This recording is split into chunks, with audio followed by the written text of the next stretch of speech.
Hello guys, good evening. Mag-alas 11 na ng gabi. For today's vlog, gagawa naman ako ng yogurt. Kasi naubos ng yogurt sa bata.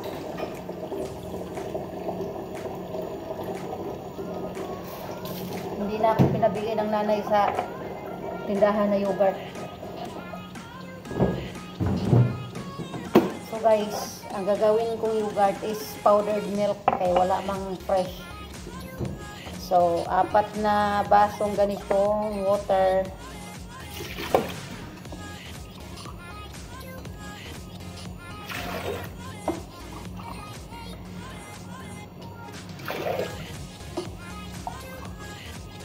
Ayan. Tapos, 2 ganito na powdered milk. So guys,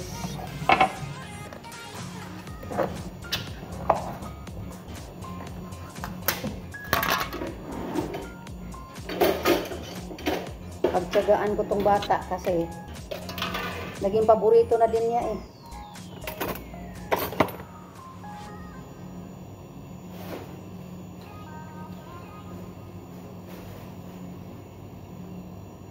Namamahala na kasi yung lula sa ano. Namamahala na sa yogurt. Kaya dito abunda ang powdered milk.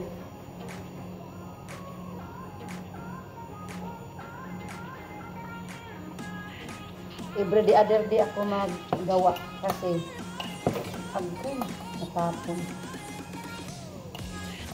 Hindi ako gagawa ng marami. Tantahin ko lang na maubos sa bata yung ano. Ayan. 2 ganito.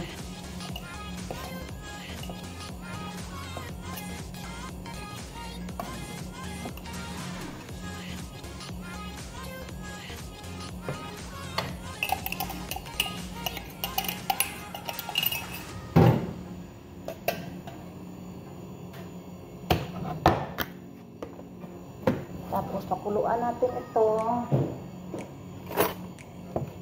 Twist muna natin.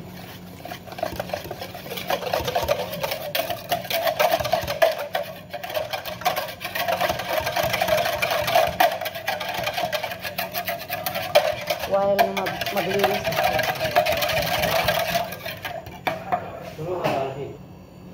So guys, pinakuluan ko na.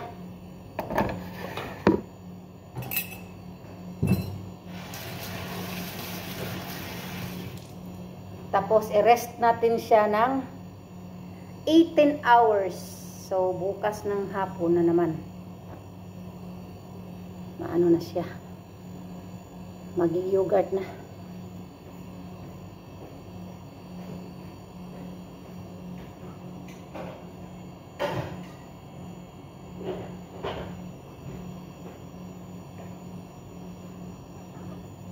Pero hindi siya maging yogurt kung hindi mo siya lagyan ng mother yogurt.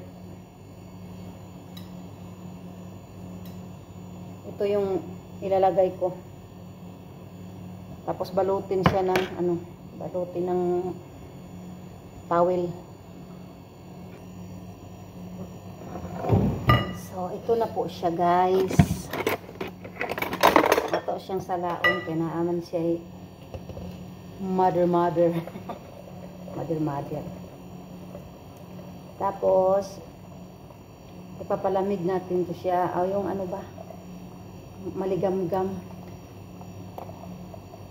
Hindi masyadong malamig para maluto pa itong mother yogurt. Ayan.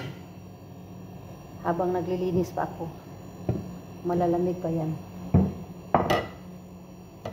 Ayan. I-rest natin siya ng palyo. Lagyan natin ng tubig na matay.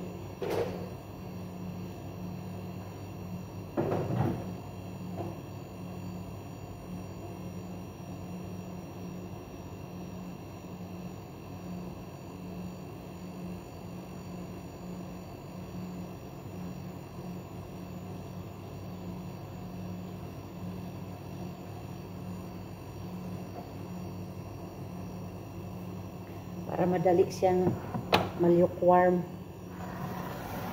Malamig na tubig ito para pagkatapos kong maglinis,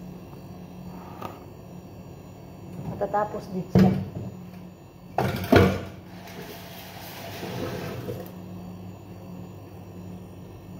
So ito guys, pwede na natin ilagay ang mother yogurt.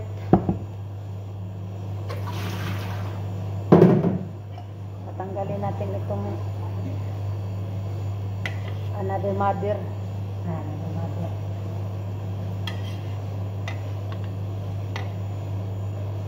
Kasi magbuo-buo ito mamaya pag ayan. Lulusawin ko muna dito sa ano yung ilagay ko para madali siyang mag-granule.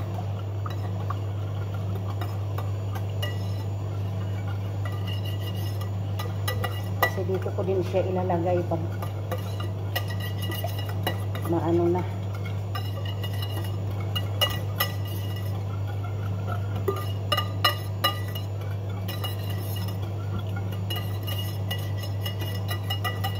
Pwede na ito mapagkitaan sa Pilipinas. Ang mahal-mahal ng yogurt sa Pilipinas. Magbili ka lang ng yogurt na may flavor, tapos ganituhin.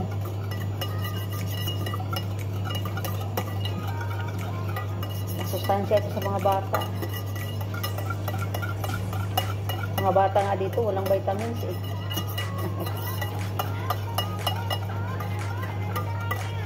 Ito lang ang ano nila sa kanin.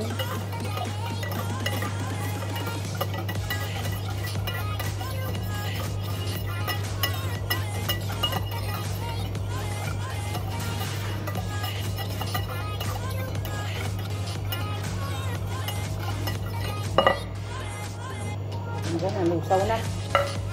Umiksan natin. Meron pang kundi-kundi.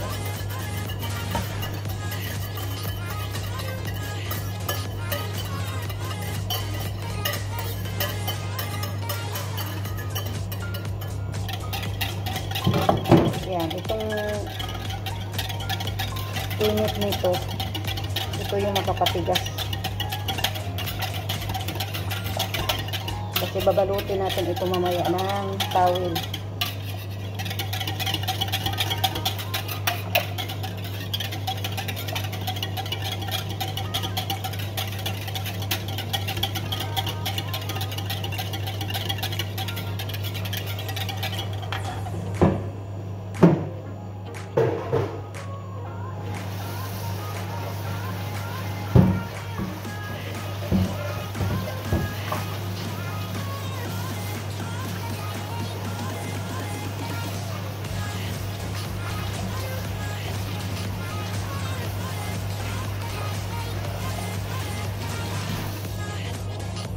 Buti na lang kasi may mga Pyrex dito na may mga takip.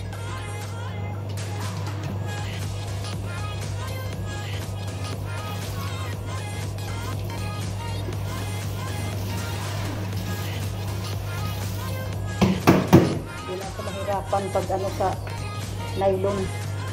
Ayan na guys.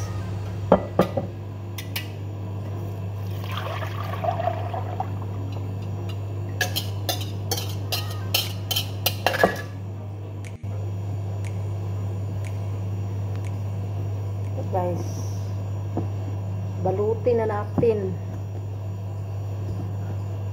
Magbalot-balot na.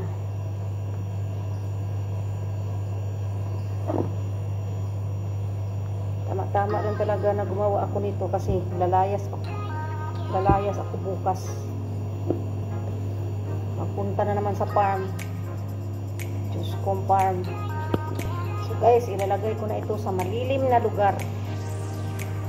Ilagay ko ito sa ilalim ng kabinet. In 18 hours. So, bukas ng hapon pa ito. Tama-tama pag-uwi ko galing sa farm. Guys, ito na po yung ginawa kong yogurt kagabi. After 18 hours.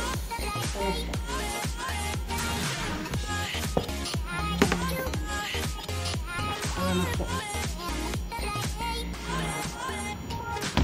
So, may kakainin na naman ang bata bukas. Ngayon, ang pinakain niya is laban. Guys, pwede na kayo magawa ng sarili yung yogurt. Pag may fresh milk kayo, o powdered milk, magbili lang kayo ng isang yogurt para pang para tumigas siya. Tapos balutin. Yan na guys. Homemade yogurt.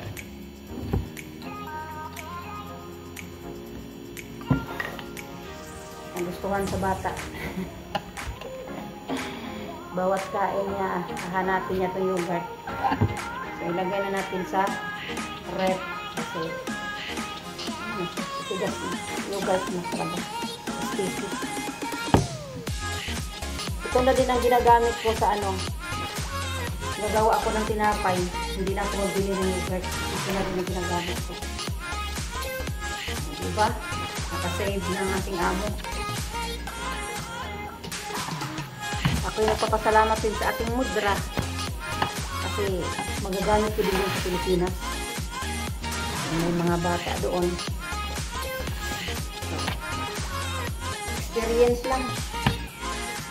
So kung baguhan pa kayo sa aking channel, please subscribe my YouTube channel na Dira IV and don't forget to click the bell para updated pa kayo sa aking i-upload pang mga videos. Bye-bye!